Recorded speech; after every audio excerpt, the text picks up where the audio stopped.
ಆಗಿರುವಂತಹ ವೇಣುಗೋಪಾಲ್ಗೆ ಧಮಕಿ ಹಾಕಲಾಗಿದೆ ಅಂತ ಚಿಕ್ಕಬಳ್ಳಾಪುರದ ಚಿನ್ನಸಂದ್ರ ಗ್ರಾಮದಲ್ಲಿ ನಡೆದಿರುವಂತಹ ಘಟನೆ ಇದು. ರಾತ್ರಿ 12 ಆದರೂ ಸಹ ಹೋಟೆಲ್ ತೆರೆದಿರುವುದನ್ನು ಪ್ರಶ್ನೆ ಮಾಡಿದ್ದಕ್ಕೆ ಖ್ಯಾತಿಯನ್ನು ತೆಗೆಯಲಾಗುತ್ತೆ. ಆ ವ್ಯಕ್ತಿ ಧಮಕಿ ಹಾಕಿಬಿಟ್ಟಿದ್ದಾನೆ. ಹಲ್ಲೆಗೆ ಯತ್ನ ಮಾಡಿರುವಂತಹ ವಿಡಿಯೋ ನ್ಯೂಸ್ ಫಸ್ಟ್ಗೆ ಲಭ್ಯವಾಗಿದೆ. ಈ ಘಟನೆ ನಡೆದಿರೋದು ಏಪ್ರಿಲ್ 3ನೇ ತಾರೀಕು ತಡರಾತ್ರಿ ನಡೆದಿರುವಂತಹ ಘಟನೆ ಇದು. ಘಟನೆ ನಡೆದು 2 ದಿನಗಳ ಕಳೆದರೂ ಸಹ ಅವರ ವಿರುದ್ಧ ಯಾಕೆ ಕ್ರಮ ಆಗಿಲ್ಲ ಅನ್ನುವಂತಹ ಪ್ರಶ್ನೆ ಮೂಡ್ತಾ ಇದೆ. ರಾಜಕೀಯ ಒತ್ತಡಕ್ಕೆ ಏನಾದರೂ ಮಣಿದ್ರ ಹಿರಿಯ ಅಧಿಕಾರಿಗಳು, ಸ್ವತಃ PSI ಮತ್ತು ಅಲ್ಲಿರುವಂತಹ ಪೆದೆಗೆ ಧಮಕಿ ಹಾಕಿದ್ರು ಯಾಕೆ ಕ್ರಮವನ್ನು ಕೈಗೊಳ್ಳಲಾಗ್ತಾ ಇಲ್ಲ? ಇದೆಲ್ಲವೂ ಸಹ ಬಹಳಷ್ಟು ಅನುಮಾನಗಳಿಗೆ ಕಾರಣವಾಗ್ತಾ ಇದೆ. ಪೊಲೀಸರ ಹಣೆವರ್ಣ ಇದಾದರೆ, ಪೊಲೀಸರಿಗೆ ಈ ರೀತಿಯಾಗಿ ಆವಾಜನ್ನು ಹಾಕಿದ್ರೆ ಜನಸಾಮಾನ್ಯರ ಪರಿಸ್ಥಿತಿ ಏನು?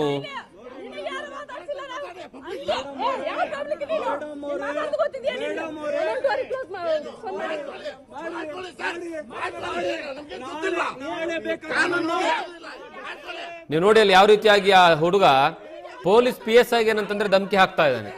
ಅಲ್ಲಿ ಸ್ವತಃ ಅಂದ್ರೆ ವೆಹಿಕಲ್ ತೆಗೆದುಕೊಂಡು ಹೋಗಿ ಪೊಲೀಸರು ರಾತ್ರಿ 12 ಗಂಟೆ ಆದರೂ ಯಾಕೆ ಹೋಟ್ಲನ್ನು ಓಪನ್ ಮಾಡಿದ್ರೆ ಅನ್ನುವಂತಹ ಪ್ರಶ್ನೆಯನ್ನ ಮಾಡ್ತಾ ಇರ್ತಾರೆ. ಆ ಸಂದರ್ಭದಲ್ಲಿ ಏಕಾಏಕಿ ಧಮಕಿ ಹಾಕ್ತಾನೆ. ಧಮಕಿ ಹಾಕೋದು ಯಾವ ಮಟ್ಟಕ್ಕೆ ಇದೆ ಅಂತಂದ್ರೆ ಒಂದು ರೀತಿಯಲ್ಲಿ ಅವ್ರ ಮೇಲೆ ಹಲ್ಲೆ ಮಾಡೋದಕ್ಕೆ ಹೋಗಿರೋ ರೀತಿಯಲ್ಲಿ ಧಮಕಿ ಹಾಕಿರುವಂತಹ ದೃಶ್ಯಾವಳಿಗಳನ್ನು ನೋಡ್ತಾ ಇದ್ರೆ, ನೀವೇನು ಫೋಟೋದಲ್ಲಿ ನೋಡ್ತಾ ಇದ್ರಲ್ಲ, ಇವರೇ ಮಹಿಳಾ PSI ನಾಗಮ್ಮ ಅಂತ, ಅವ್ರಿಗೆ ಧಮಕಿ ಹಾಕುವಂತಹ ಕೆಲಸವನ್ನ ಮಾಡ್ತಾನೆ. ಬಹಳಷ್ಟು ಜನ ಅಲ್ಲಿ ಕಂಟ್ರೋಲ್ ಮಾಡೋದಕ್ಕೆ ಪ್ರಯತ್ನ ಪಡ್ತಾರೆ, ಆದ್ರೂ ಸಹ ಯಾರ ಮಾತನ್ನು ಸಹ ಕೇಳೋದಿಲ್ಲ.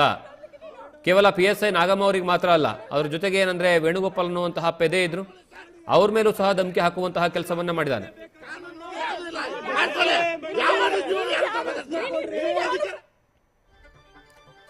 ಬೇಸಿಗೆಯ ಬಿಸಿಲು ಏರ್ತಾ ಇದ್ದಂತೆ